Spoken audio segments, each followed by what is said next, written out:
Hello and welcome to the Being Human podcast. I'm your host, Dr. Greg Bottaro. Today, I've got my favorite special guest ever. She's my wife, and we always get great reviews whenever she's on. I really should learn more from that and just have her on all the time because you guys love when she's on. So I was going to bring her on for the 200th episode, but funny thing is when you have 7 kids under 12 and they're being homeschooled, the time is not exactly all over the place for making these podcasts and doing these recordings. So we did set out early in the morning before the kids get up to record this episode, and I followed up after the keynote that I did for the 200th episode on complementarity between male and female, and especially we talked about a major error in the work of Thomas Aquinas and a way in which our whole culture and church are still reeling and still have not corrected the sort of culture and customs and beliefs about this particular thing that Aquinas is so wrong about. And it's not just Aquinas, it's the whole world. It's all of culture and society is wrong about and has been. And so I talked about that in my keynote, but then I thought, I want to talk about this like just in the personal details of regular life, not from an abstract keynote academic paper kind of way. And so, I wanted to set the stage with episode 200 to then have a lot more context and meaning for this conversation now with my wife. So this is really my favorite thing to do on this podcast. And there's no better way to celebrate 200 episodes getting this far than by having my wife come on with me to do this work, which so much of what we do is together, if not directly and explicitly, then implicitly. And so being able to share more of our internal family dialogue with you is a beautiful part of our mission here. And I'm really grateful to her, and I'm grateful to you. I'm grateful to God for this awesome vocation, and I do hope that this blesses you. We get into some things that may be a little bit challenging for people, and I press into some cultural assumptions and things that I think that a lot of even really faithful, good Catholics maybe aren't getting quite right. So as always, I look forward to feedback. Let me know if you disagree with anything from this episode, if you agree, if you've got ideas on how to go further with what we're talking about here. But otherwise, I just hope that it is a blessing to you. Thank you so much. Enjoy. I spent the last 10 years learning how to help people using the best techniques available in psychology integrated with the Catholic faith. Now we've figured out that there's a better way to help people than just slapping a Catholic label on the same secular model of therapy you find anywhere else. The real question is, how will we make this shift to a new model of truly Catholic accompaniment, keeping the psychological sciences in mind while opening up to a more human and more effective approach? This podcast is here to give you the answer. Join me and follow along as I take you behind the scenes of what this new model looks like, using recorded audio from sessions working with my team, with colleagues, and even directly with clients. My name is Dr. Greg Bottaro, and I want to welcome you to the Being Human podcast.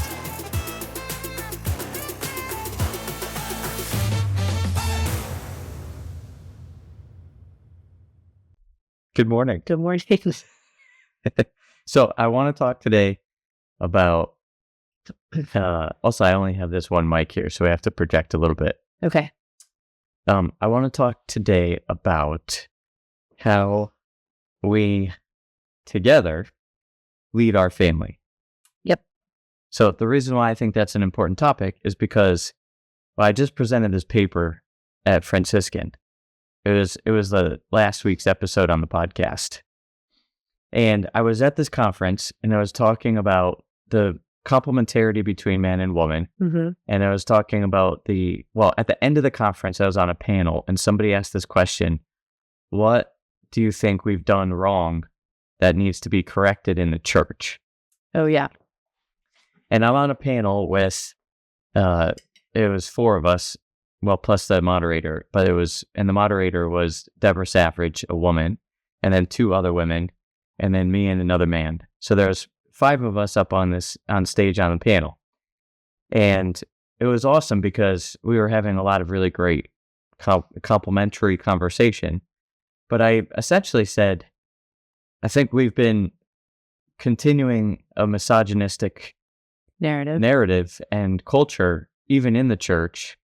And I think we need to do a lot to change what that looks like. And then I used as an example how we tend to think of leadership as a predominantly male role. Sure.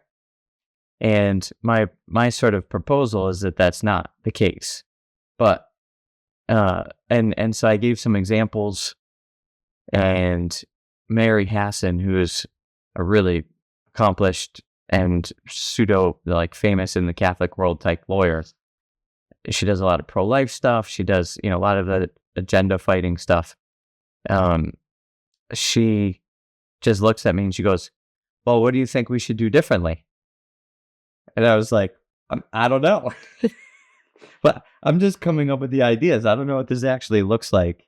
Yeah. But it's been a question I've been thinking about. And then I thought, well, I don't know what we as the church need to do differently, but I can think about how it affects my life, how it affects our life. And so I've been sort of thinking do I take that approach to our family life, or do I put into practice, do I practice what I preach? Yeah. And how does that actually look like in our family? And I think maybe I have a tendency towards thinking that my rule is the overrule. And if I have the final decision, that somehow I'm supposed to, that's my job. But I feel like that's not really the case in our life, practically as our life plays out. Yeah. I was thinking, lucky for you, you didn't marry somebody who is okay, yes, yes, sir. Well, no. I think, even being attracted to you in the first place, if I was a person who thought the man's the head of the family and the head is supposed to make all the decisions. Mm-hmm. No, so lots of stuff has come up from this because it's been really interesting to see how it really is deeply embedded in the church. Well, I would just say, maybe this doesn't move anybody else, but for me, because I didn't grow up in a family that was necessarily in the church in a traditional sense, right? My family was a broken family. And then when my parents remarried, separate people, it wasn't this family stayed together, traditional upbringing. And so this never has crossed my mind. And then when I became a part of the church, there's just nothing in me that has experienced any part of church history that would feel like that for me. So all of that is to say, I didn't necessarily bring that to our marriage. In fact, if there is supposed to be some of that, it's something that would be brand new to me, or something that I would sort of need to practice. But I don't find a lot of that in our marriage. Do you know what I'm trying to say? Yeah, I think you probably came, if anything, you came from the opposite side of things, where it was you could have been going down a path of liberal feminism. Right. You just rebel. You make all the decisions, and it's what's the Greek, My Big Fat Greek Wedding, where it's the man maybe is the head, but the woman is the neck. Yeah. Well, that's... Actually, I don't think that's really that bad. Well, I think maybe we'll qualify that. I don't know if I would agree. But I think neither of us came from a family background where it was really strong, clear, church-led examples of... good or bad. It just wasn't... and so it was, both of our families were sort of just fumbling with what they had, right? But I think when, now that I've become more acquainted with and have studied the church in terms of culture and psychology, and I just see this all over the place, right? But you're much more involved on that level. Sure. And so there's a lot more of this in the culture, and it's always been in the culture. Mm-hmm. This is the crazy thing. So then it's all right, well, if a man is the head, and there's a proper place for that. Mm-hmm. And so, and it comes from St. Paul. And so in Ephesians 5:21 is his passage when he says, husbands and wives, subject yourselves to one another. And then he says in 22, and he says, wives, subject yourselves to your husband. And then he gives some direction to that. And then he says, husbands, love your wife. Right. Now, it's interesting because he doesn't say subject yourself to your wife. Mm-hmm. But the point that I've been making now, and from my paper that I presented, is he wouldn't contradict himself. Right. So He it's not says like each other, and people are like, wipe that out. right. It's like, well, he does say each other in 21, but then he goes on in 22. Yeah. He doubles down on wives, submit yourself to your husband, subject yourself to your husband. And he doesn't double down for husbands. It's like, well, that doesn't mean he's contradicting 521. Yeah. So The love portion is pretty big there. well, and this is a side note, but I think it's because he's correcting what happened in the fall. Mm-hmm. In Genesis, there's consequences given to Adam and Eve. And Adam and Eve, God says to Adam, because you listened to your wife, when he's meting out consequences. Yeah, right. It's funny. Deborah Savage brought this up. People gloss over that first line. God's telling Adam, because you listened to your wife, Mm-hmm. now you're getting a consequence. And it's He should have been strong enough to be like, hold up, this is wrong. right. But he didn't. Correct. So that's this. Not So- that a woman is like a child that needs to be, but it's like both of them in that situation were wrong. Right. So people hang on to that. Like, traditionally, culturally, it was like, well, see, a woman didn't think clearly about the situation. Right. Because Adam was listening to his wife, he got into trouble. He was led by his wife, and therefore the evil entered into the world. And so now his punishment is to go be focused on the garden and toiling by the sweat of his brow, and her desire will be for her husband. That's the consequence of the fall. Well, so there's this concupiscent consequence in which a woman is sort of disposed towards the man more, Yeah. and the man is not disposed towards his wife. But the problem is, and I'm going to read a quote from Aquinas, that's misunderstood as being what is the natural order that God created us with. As that, so there's, or go back to theology of the body, there's like original man. It's like, what's the perfection that God created us with? What was God's intention for our humanity? And then there's historical man, which is how we are now because of the fall. Uh-huh. So we have to be really careful to not equate things about us as historical man as being part of God's plan originally. Right. So if a woman has this sort of like unbalanced proclivity towards her husband that's not matched by her husband towards her, that's not how God created us. Yeah, right. You And- mean like a dependency or like a codependency? Yeah, or even just like an orientation. Right. Like man is naturally, quote unquote, naturally, but I'll say naturally, historically, oriented towards things of the outside world. Right. We talk about this all the time. Right. Right. So it's not like the most natural thing for the man to like sort of just be oriented towards persons. But man is capable of that and is supposed to grow into that, Sure. which is the whole other point of complementarity. But Right. We're not wild animals outside. Right. Like, yeah. and also the woman's proclivities are not to be unreasonable.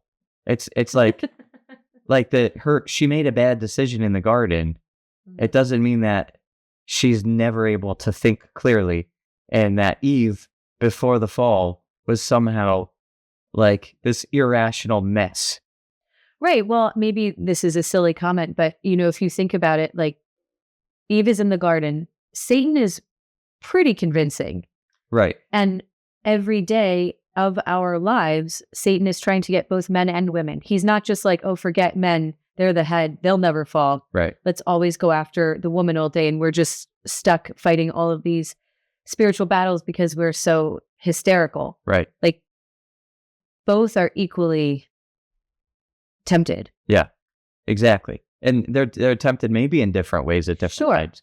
But the point is, if we go back to that moment, Adam has this disposition to be outwardly focused, and then it's amplified. It's sort of it turns into an extreme because of sin, Right. and then so when St. Paul is giving direction to husbands and wives, all he has to say to woman is be subject to your husband.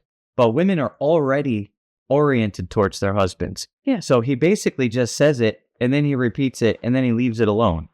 Then he gets to man, and he's like, all right, now we're going to have to do a little more work. He's like, be subject and love your wife. So, and then he's like, okay, if this is going to be hard for you, man, think about a woman as if she's your own body. That's what he says to him. It says, husband, love your wife. And then he says, like she's part of your own body. So it's like, I know this is going to be hard for you, men, because you're not oriented towards your wife. It's because you're like a bumbling idiot. No, but it's like, you're focused on things out there, but everybody's thinking about their own body. So at the end of the day, like, if you need to just think about her like your own body, love her like your own body, that's how you're going to be able to subject yourself to your wife. So we're going back to 21, be subject to one another. Woman, be subject to your husband. Man, be subject to your wife. And he's giving them help on how to do that. So this mutual submission is in there. It's in the gospel. It's in the Bible. And then it's also in our church teaching. And then we've got St. John Paul II, who's saying, okay, we've gotten this wrong for thousands of years in the church and in the world, and we need to start to transform. So he has in Mulieris Dignitatem, he says, the awareness that in marriage there is mutual subjection of the spouses out of reverence for Christ, and not just that of the wife to the husband, must gradually establish itself in hearts, consciences, behavior, and customs. This is so nuanced. It is. It's so nuanced. It's like sort of hard for me to talk about it because I don't. It's sort of just, you have to, it's like moment by moment almost, like what you're trying to navigate. And yeah, go ahead. Well, this is, I mean, just the fact that he has to say this, first of all, is like, okay, let's recognize why would he write that. In Mulieris Dignitatem 24, the awareness in marriage that there is a mutual subjection of the persons of spouses out of reverence for Christ, and not just that of wife to husband, must gradually establish itself. So must, that's pretty clear. And gradually, it's like, okay, we need, this is going to take some gentle sort of nuance. It's going to take an approach, which is recognizing how deeply this has been embedded in hearts, consciences, behavior, and customs. Well, but if you just look at men and women generally, there's not a lot of women trying to dominate each other, right? Maybe there's like that strange jealousy thing or whatever it is, you know, there's maybe a competition, but when women are in relationship with each other, a lot of it is, it's not dominance. But when you look at men's friendships, right? Like I'm going out to play basketball. It's like a constant battle of even if it's friendly, but it's a constant battle sort of domination. Yeah. Men are more hierarchical. Very much. And so it would, just like you said, like the natural disposition is that's what they're, and it's for good reason, right? But bringing that to a marriage needs to be tamed. Right. That's exactly right. And yeah, so like through marriage, through the messiness of marriage, through the like hitting walls of my natural disposition, your natural disposition, like we have to work things out. Yeah. And in the working out, either you would be a woman who just is like, you know, deferential and submissive and dependent. And but these are like the different ways that I can be those things. Yes, but I'm painting the picture of like how it could go wrong. You certainly, we both, yes, we'll get to that in a minute, but the ways it can go wrong, and probably ways that it can go wrong for us too at times, but if, like, on one hand, you have a woman who could be more deferential. On the other hand, you could have a weak man who's deferential. And so then a woman who's been sort of jaded or influenced by this liberal sort of progressive feminism. And then, the pendulum swing of domination. If man was made to be dominant after the fall, we've seen the reaction by some women throughout history that tries to wrestle back some power. Mm-hmm. And then that's where this comes from. And then, so some women have the upper hand in the current, pendulum swing. And then they find men who submit to them and are deferential. Right. And then there's lots of reasons for why that happens. Probably because physical intimacy is being held as a sort of bargaining chip or emotional sort of, nurturance or something like that, where a man feels like, well, if I don't submit to my wife, she's going to be mad at me. She's not going to give me what I need. You're looking for either the total opposite or actually the wounds from your childhood, right? So if a man has like a very domineering mother or a very, very domineering father, like maybe he's looking for, even unconsciously, mostly unconsciously, that in a right. spouse to sort of continue that unhealthy pattern. And then vice versa, the woman is sort of looking to take control. Maybe it's like a scarcity mindset or no trust or whatever it is. And so they might say like, oh, we have a great marriage. It's great. But it's not actually rightly ordered. Right. In the way that the woman shouldn't be domineering. The man shouldn't be domineering. So this is what happens.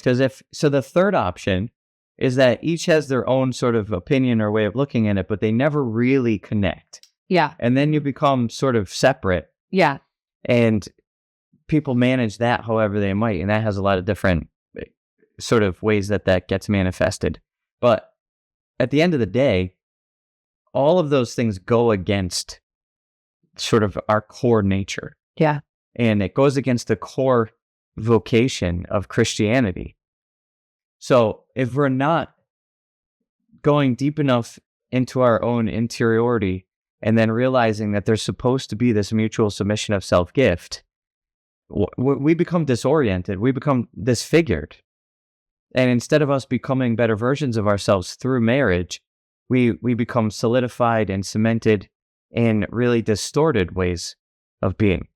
So spiritually, psychologically, and human development wise, submitting ourselves to each other has to happen at the level of personhood. Right, and it's not always a 1-to-1. That's why I was saying it's so nuanced, because it's so practically speaking, you mean? Right. Yeah. Some of it's so subtle. Yeah. So practically speaking, in each moment, in each snapshot of our life, it's like, well, what is the mutual subjection of wife and husband to each other look like here in this moment? Mm-hmm. And I think that's when people get it wrong, because they want to have rules that they know how to follow. It's like, well, what if we have an argument about some decision about how we're running our family? Mm-hmm. So most people, I'll say most. I don't know if this is actually true, but I don't know. I'm going to guess right now. Most. Many. Sometimes or often, or other words you could use. Thank you for correcting that. So in a lot of cases, mm-hmm. there are in solid Catholic, daily communicant, maybe homeschooling, or at least like really serious Catholic families. Yeah. There's this almost unwritten rule. It's like, well, if we have an argument or if we have a conflict, like maybe it's the man's job. Yes, it's the man's job to listen, to hear his wife out, to understand where she's coming from. But at the end of the day, if there's an impasse, it's the man's job to make the decision, mm-hmm. like regardless of the situation. Yeah. And I think that's absurd. Right. I was just thinking when you said homeschooling families, because this is the community that we're in, and I'm thinking through like a Rolodex of the women I know, and they are traditional Catholic families, not trad wife Catholic families, but traditional Catholic families. These women are brilliant. They are not shrinking violets. Their husbands are also brilliant and good leaders. And the like the linchpin there is like good leaders because they serve their family and they serve their wives. And so I can't think of an example in this huge community that we have of any woman who is like, who is not that, who is not brilliant, who is not also, I don't want to say also a leader in her family, but like it's a partnership for sure. And she respects her husband. Yeah. And I don't think, it's like without getting into details and naming names or anything like that, but if they didn't have a life like that would be really sad. It's like, because I mean, I can think of examples of friends, your friends, UN, people who work at the UN. Oh yeah, lawyers. Yeah, Juilliard pianist, are like some of the most brilliant people. Yeah. And I'm Oxford educated, PhDs, amazing. If they were in their marriage and like somehow there was this sense of like, well, at the end of the day, it's because the man is, the man, that if there's an impasse or if there's a tension, it's like, well, it's the man's job to make the decision. That would be really sad. Like that, it'd be like that. So sad for that family that they miss out on the leadership of the brilliance of those women. There's a lot, to me, it seems almost like a balance beam of, this is like so cheesy. It's like when you go to a wedding and they're like, it was a dash of love and a, whatever those, that love recipe is. Anyway, it's almost like a balance beam of trust, right?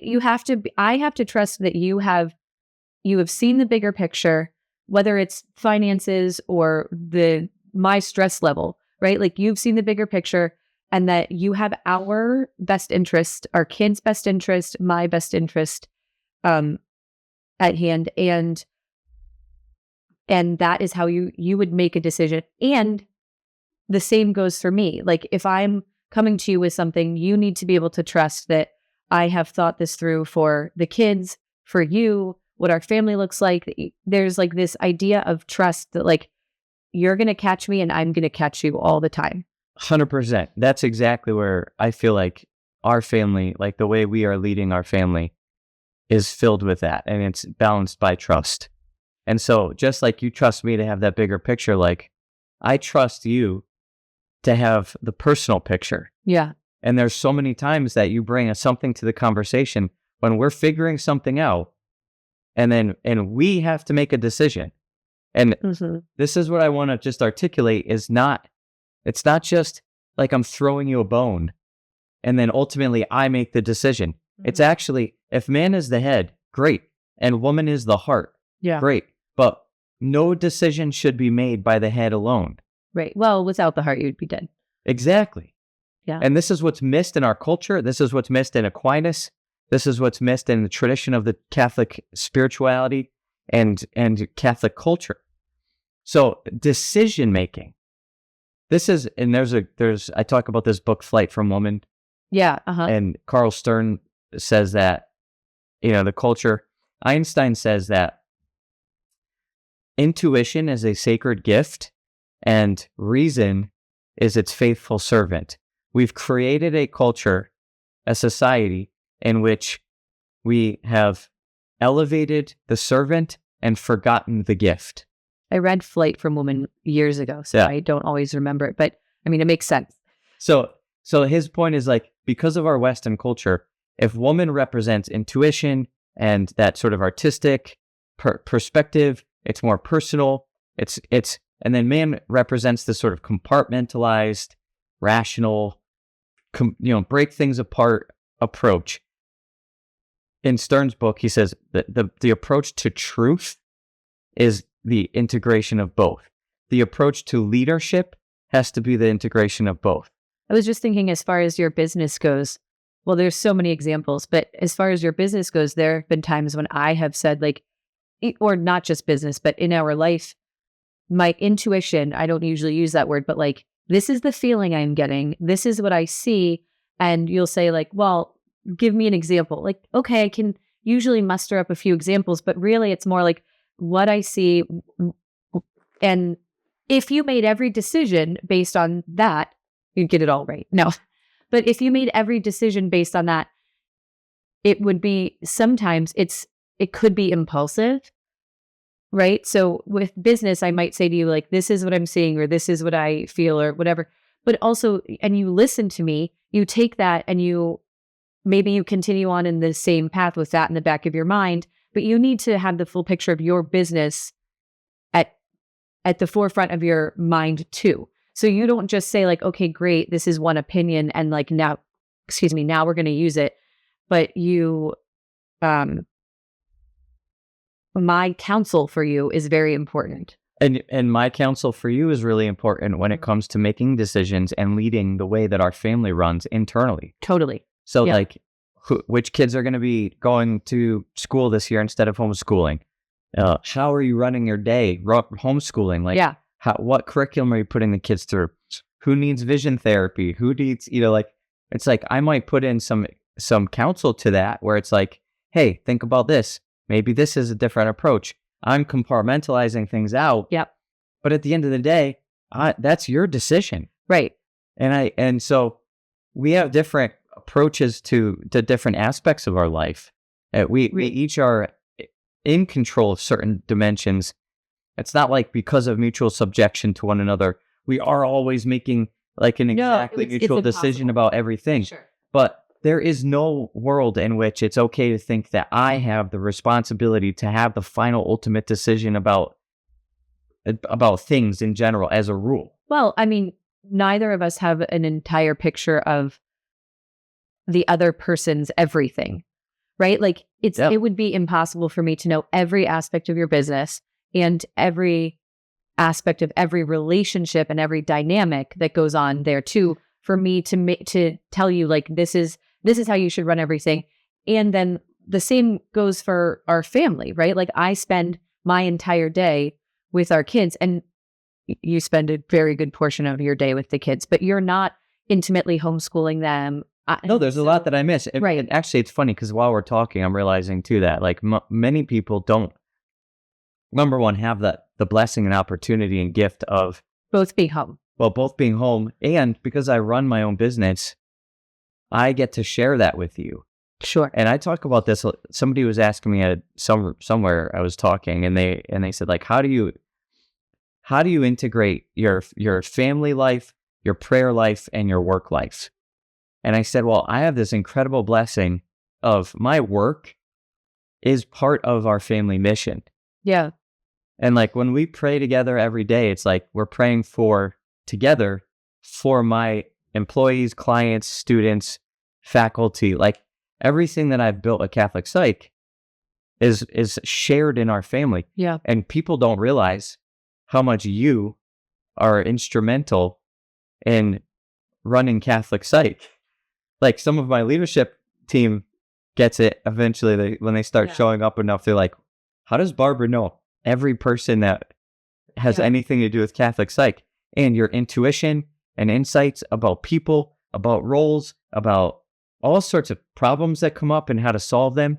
Like it's an awesome thing that not everybody has that opportunity, which is a beautiful gift from God. Number two, I don't know that many people would want to even entertain what that looks like. It's like, that's such an advanced level of marital friendship and partnership that I don't know that people would even be able to entertain that possibility. But the reason why I'm naming it right now is because not only is it possible, but it's the goal. Yeah. In whatever way is appropriate in context. If a man is a mailman, like what part does his wife have to play in that? I don't know, but there's some context where there's a goal there where she is part of that. 100%. Like, when are you taking time off? Right. Are you asking for a raise? Yeah. Are you putting up with some boundary issue from your boss? She's packing a lunch for him in the morning. That's not, and that's not a small thing. And it's not like, oh, my wife makes lunch. She gets up early and makes lunch for me because she submits to me as that. Like, it's a beautiful, small act of love. And those small acts of love are like what build a marriage and a family. I just want to say, if something happens to me, somebody needs to step in and help you with the car seats, because that's one thing that is completely my job. And which is hilarious because like it should be something I'm good at, technicality, like on paper. yeah, no, But- you have no idea. Because, it's like, I don't know, because it has to, like, you're so dialed in because it has to do with our children, And ages and weights and whatever you all wanna that call it. stuff. But Doesn't I'm matter. like, I have no time. Yeah, you have no idea. I wanted to give one more example of not our family life, but something that just happened in culture. Did you see the acceptance speech for Trump? Part of it. Did you see when, his campaign manager? Yes. What's her name? Susan? Is that her name? I forget now. Okay. So, what was her name? Maybe, okay, let's call her Susan. Susan Wiles, is that her I think that's it. So, Trump is giving his acceptance speech, and then he's calling people up. And JD comes up and he says a few words, and then he gets some of his campaign team, and he says, "Susan, come over here. Susan, come over here." And she wants nothing to do with it. Yeah. Did you see this part? No. It was so funny because she was like, "Oh, like he called her out." It was like, this was definitely unplanned. Yeah, sure. He's like, come on. And she's like, and she's like she's literally hiding her head, like turning behind Trump. And he's like, come over here, say a few words. She's like, no. She refuses him. Now, number one, side note, this is an example, I think, of like, maybe he's got narcissistic qualities, but she just like denied him. And he was like joking and laughing. And then he elevated her in the cabinet. Like, That's what I was going to say. She's the first woman chief of staff. yeah. So this woman who could run his campaign and then denies him. She's like, no thanks, Don. She's like, no thanks. And then, but also she's so like, she's not trying to be in the public eye.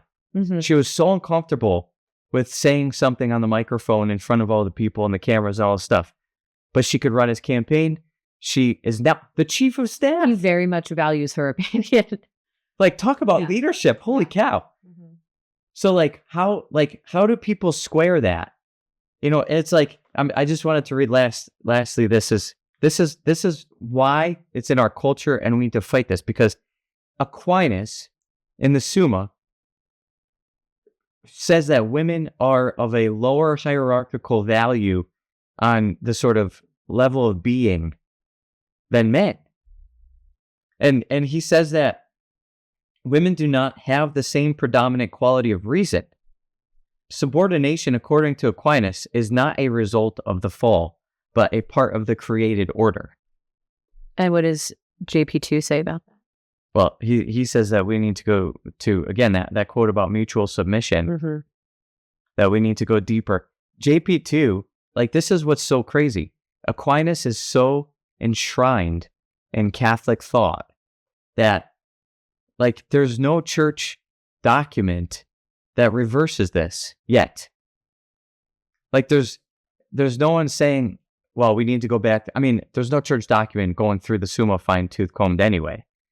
But, like, Aquinas is elevated Mm-hmm. as a Sure. thought leader, as a doctor of the church. Right. I was just going to ask how you square that. I mean, he's a doctor. Yeah, of course. And no doctors of the church are perfect. Right. And there's doctors of the church that argue with each other, that disagree with each other. But we have to be rational enough and intuitive enough Yeah. to now look at this and say, okay, well, the way that he was thinking, and I have that, this is what my paper was about also.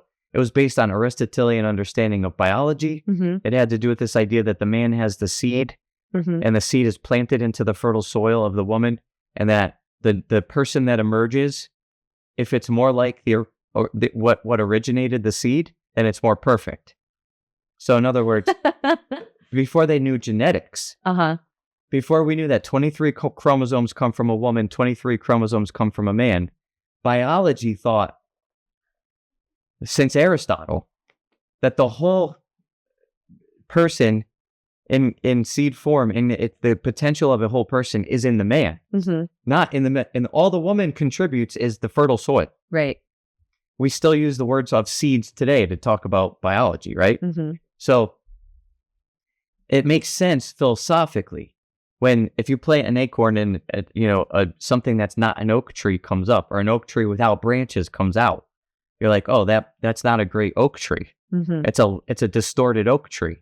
Well, if you plant a whole person from a man and a woman comes out instead, you're like, oh, you're missing something. That's great. It's a distorted human. But that's where all this is coming from, which is obviously garbage. Like, but philosophically, that's how we thought of the person. And so Aquinas is like, well, how do we make sense of the natural order? Because theology and spirituality and philosophy can't ignore the natural order. So naturally speaking, that process makes sense. They got it wrong from the start. It's not a full person in the man. It's actually 23 and 23 chromosomes. Oh, well, that changes everything. If Aquinas had a microscope, he could have seen that. He would have known that. He never would have come up with that way of making sense of it. And his whole framework would have been entirely different. We'll give him the benefit of the doubt. But it's a worthy benefit of the doubt. But it was so implanted in culture that the whole person is in the man, and that a non-man emerging from birth would be a distortion.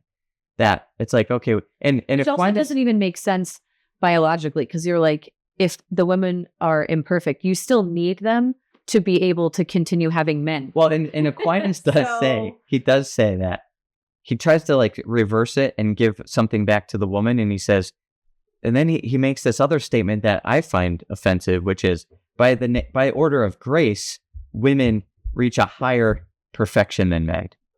So then he points to Mary as a sort of like, what's possible?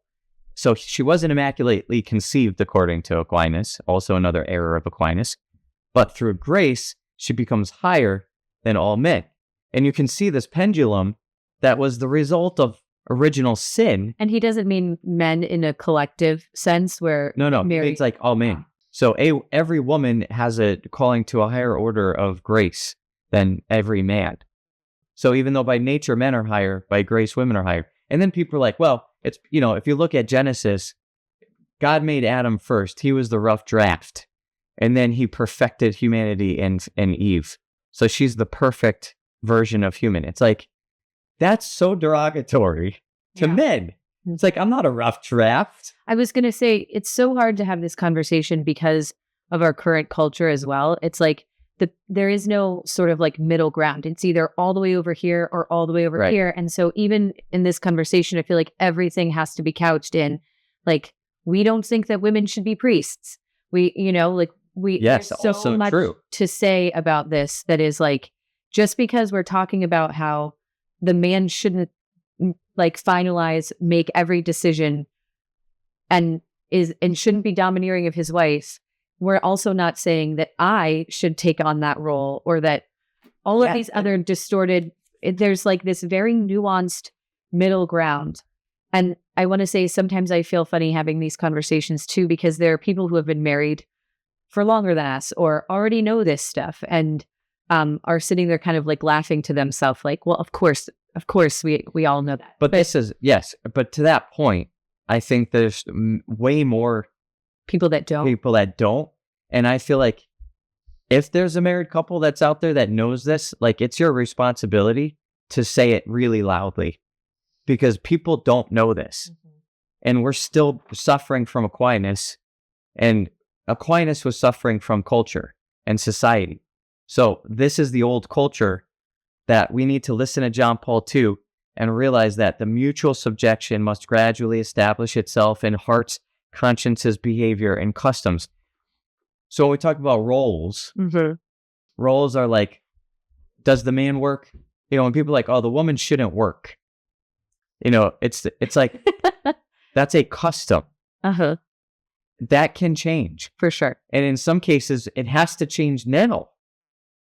Some men are sort of maybe physically unable to work, or women are, well, first of all the single women who are heroically taking care of families and have jobs, or family dynamics financially, or the woman is just very talented in an area where it's absolutely like a beautiful thing. So it's not even by necessity, but it's like, can we construct? So I think that's balanced by, the kids need mom, And so if there's like a proper order that she's not wanting to pursue her dreams outside of her vocation to being a mother first, like that's a whole nother situation.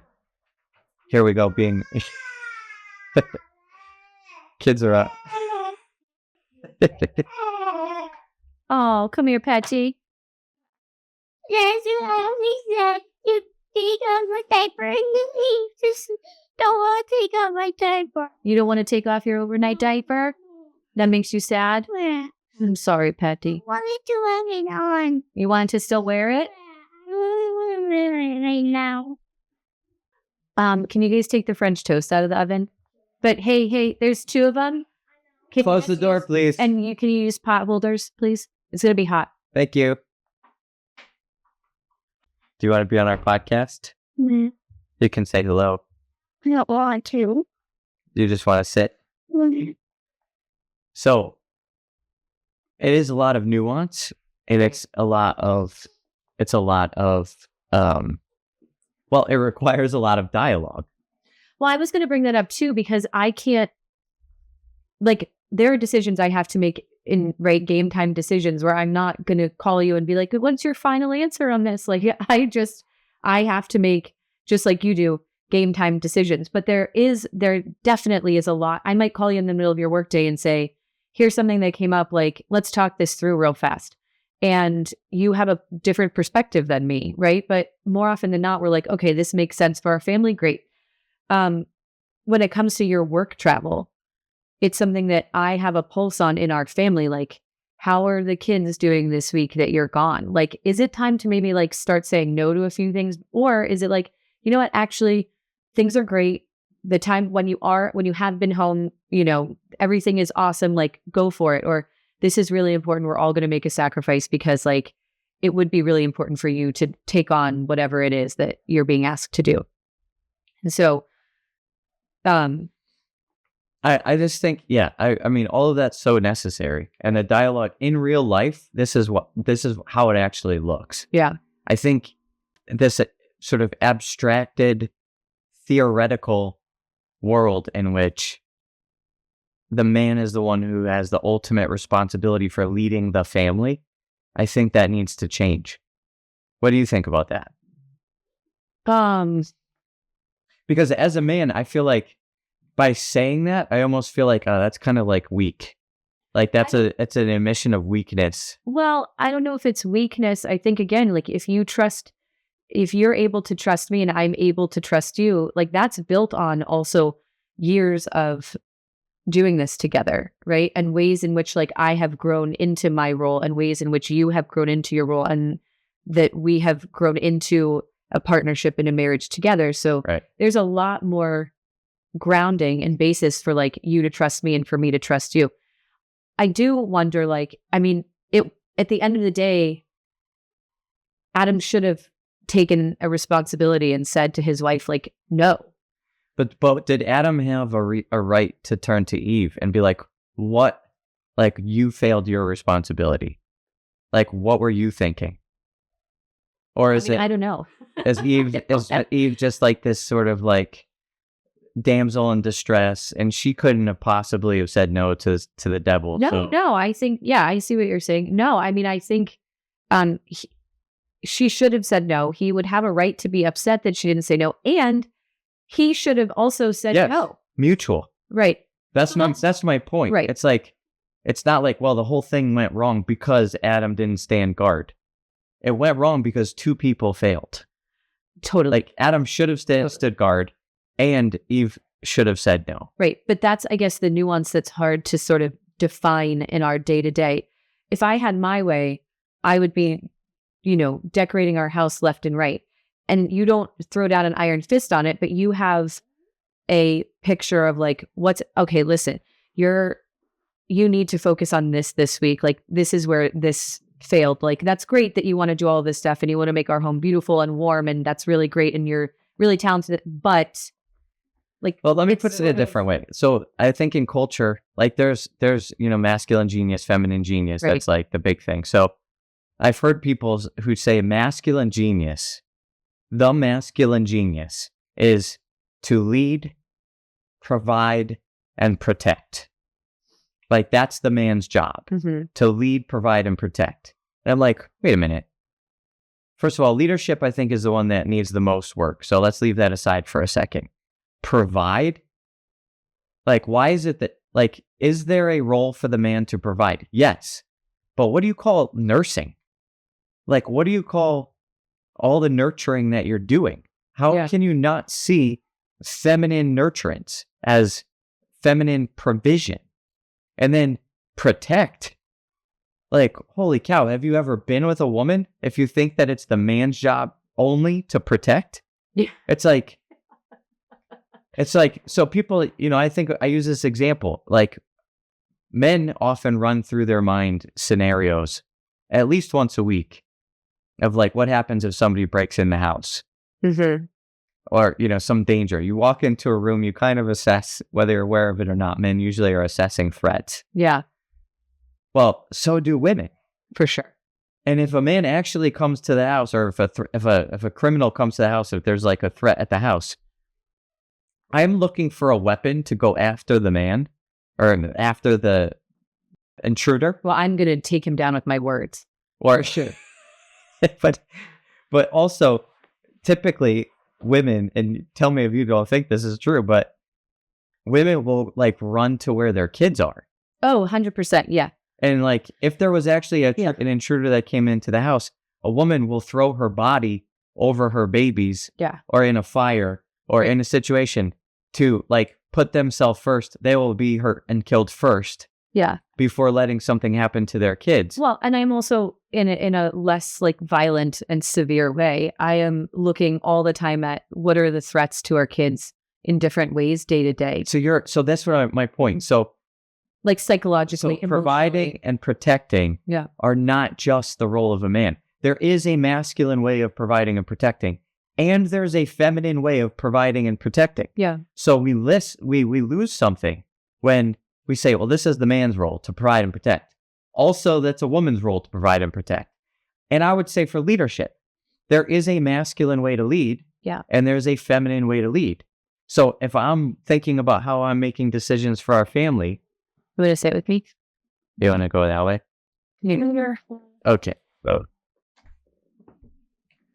So yes, I'm going to be naturally thinking about the bigger picture structure, financial, you know, what makes more sense, sort of big picture, long-term, like things like that. You're going to be leading with decisions that are much more person-oriented and intuitive, and has to do with our kids, has to do with the person. Both are necessary for making decisions. Yeah. And so, yes, I will say like, hey, let's let go of decorating the house for the week or for the month or for the year. Let's look at other things. And you're going to say, but our kids need to have the experience of Christmas. And, you know, we want to make sure, okay, maybe we're not going to go all out with decorating, but let's do something because of their experience and what we want Christmas morning to be like. And how are we, you know, making this a spiritual experience for the kids that marks them, they remember for life, like those kinds of things. Right. I was going to say maybe this, I mean, it's maybe tangential, but there's this, you know, like TikTok, whatever movement of like this trad wife thing. And I've seen some of them. I mean, in our culture, there's a huge stereotype, right? Like when I meet somebody and I am dressed like I threw myself together, like I rolled out of bed, and then they hear that I have 7 kids. Oh man, it's like, you poor thing. Like if I look like a disaster, it's an immediate assumption that like, this isn't my choice. I must be submissive. I must, right? Like instead of like, do you know what it takes to heroically have 7 children? Like there's no part of me that is just like kind of like crouching and tiptoeing through life, right? Yeah. So fine.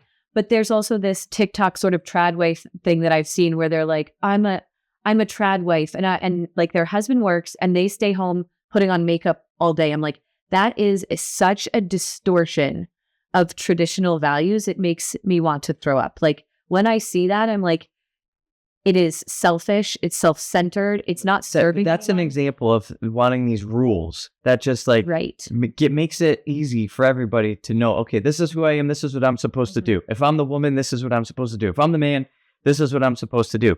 And it keeps separation. Totally. It keeps this compartmentalized disunity, which is more of a masculine way of approaching things, actually. So we need more of the feminine to influence the way that we understand marriage and communion and complementarity, which is to say, how are we together in this? It's not always clear. It's going to get messy. It means we have to have conversation, dialogue.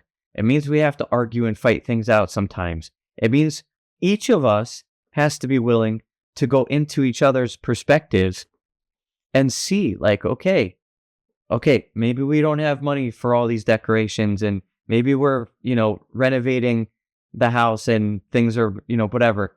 It's like, oh yeah, sewage lines needed to get fixed and all these other things. Like, we don't have the same budget for decorating for Christmas. And then you're like, okay, but we still need to make this really special for the kids. How can we work with both of those perspectives? And then we mutually come to some agreement. Well, we have the same mission for our family. 100%. Right. I was thinking of Ballerina Farm, and I don't know if you know them, I don't follow her or anything, but she's often in the news because I think they have 8 kids and sort of like a homesteading kind of life and stuff. And so she is so often slammed, bless you, for having all of these kids and how her husband must be so dominant, and she was a ballerina and she gave up this dream. And I'm sitting there going like, I don't know what their life looks like. I don't know what their interior life looks like, or, the intimacy of their marriage. But I do know that like somebody who has a platform like that is not being domineered by her husband. Yes. And it's hilarious to me. I'm like, could you think if you took your own wounds out of what you're looking at, that she could possibly, like, is it possible that she is happy and that she chose that, and that there is somewhere beauty and goodness in like serving your family? Is it possible? Or are you so triggered by your own wounds that like it's unimaginable to you? Like, that's so sad. People are putting that on her, and then at the same time they're like, well, she must have no voice. I'm like, everybody on the outside is giving their own voice to like what her life must look like. And so this is where, this is where it gets really deep, especially when John Paul II says that this mutual submission has to enter into consciences. Mm-hmm. If you think about that, it's like the way we think about like, what's our conscience? It's our examination of our own morality, our own virtue. So where would an examination of conscience need to be influenced by a deepening of understanding of mutual submission? And what you just brought up when you talk about wounds, like, people don't realize how much their own family of origin and their own like personalities are formed by their wounds, and then they're blind to what God is actually calling us to in virtue and holiness. Yeah. So like, this is just to be really explicit about this. According to St. John Paul II the Great, in magisterial teaching of Mulieris Dignitatem, men need to have their consciences informed that they are not by right as a man and by identity as a man the sole recipient of a subjection of wife, that they are responsible for and called to also submitting themselves and making themselves subjective to their wife. And so, like, how many people just sort of... That's not like, she chose what was for dinner tonight. No. That's not the way that it looks. It's like, I've talked about this too, even to the point of, and this is obviously in context of in the right situation, in the right marriage, but like ultimate, like spiritual formation is subjected to one another. The goal is to become closer and more alike. more and more, but also more sort of myself. It's like my path Sure. to becoming my perfect self is through subjecting myself to you. Mm-hmm. And God, in his wisdom, in his crazy humor, chose us Mm-hmm. to be the path that we each become saints. Right. And so that literally means that I become a saint, the best perfect version of myself, by subjecting myself to you. And that, Well, and vice versa. but yeah, I'm being selfish. I'm talking about my path to sainthood. Your path to sainthood is subjecting yourself to me. And we provide for each other. We want to go with the guys? No. We provide for each other a kind of spiritual direction in terms of, I know your spiritual life more intimately than anybody else will ever know in your life. Mm-hmm. And I also know it's not only by proximity because I know you.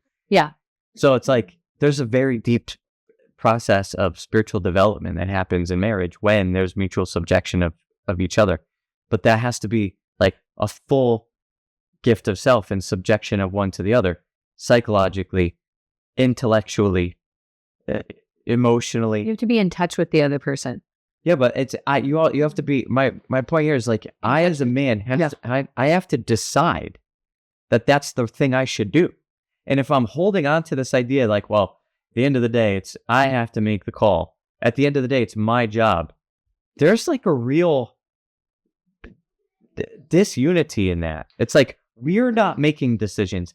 I'm making decisions. I will be informed by you, but at the end of the day, I carry this burden of decision making on myself. I think it's really great to say all of this when you have a healthy marriage. That's what I keep saying. But there are, right, and it's super nuanced because there are ways in which I was just thinking about, like, there may be people out there where maybe the man is saying, like, well, my wife, this really bothers her. And that your job is to listen to your spouse when you are meeting the mission of the family, and it's good for your children and it's good for each other. Right. But when there is something that is disordered that comes from your spouse, yes, it is not your job to walk on eggshells and to submit 100%. to that person's.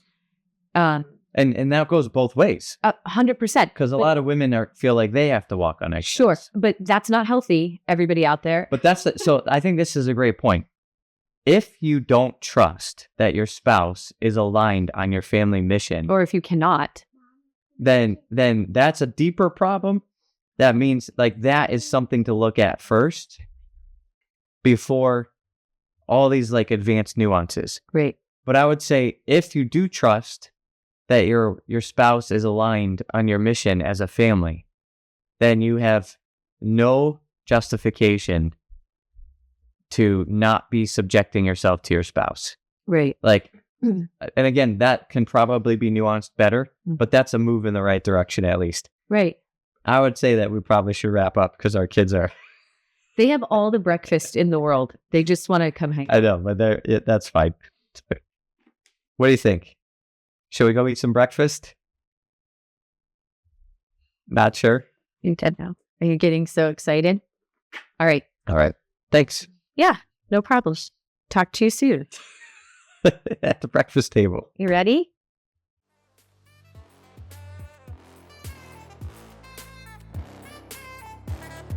Thanks for listening to the Being Human podcast. If you've enjoyed this episode and want to help us spread the word and hear more, please head over to iTunes, leave us a review, and subscribe, as it really helps us to get our content out to more people.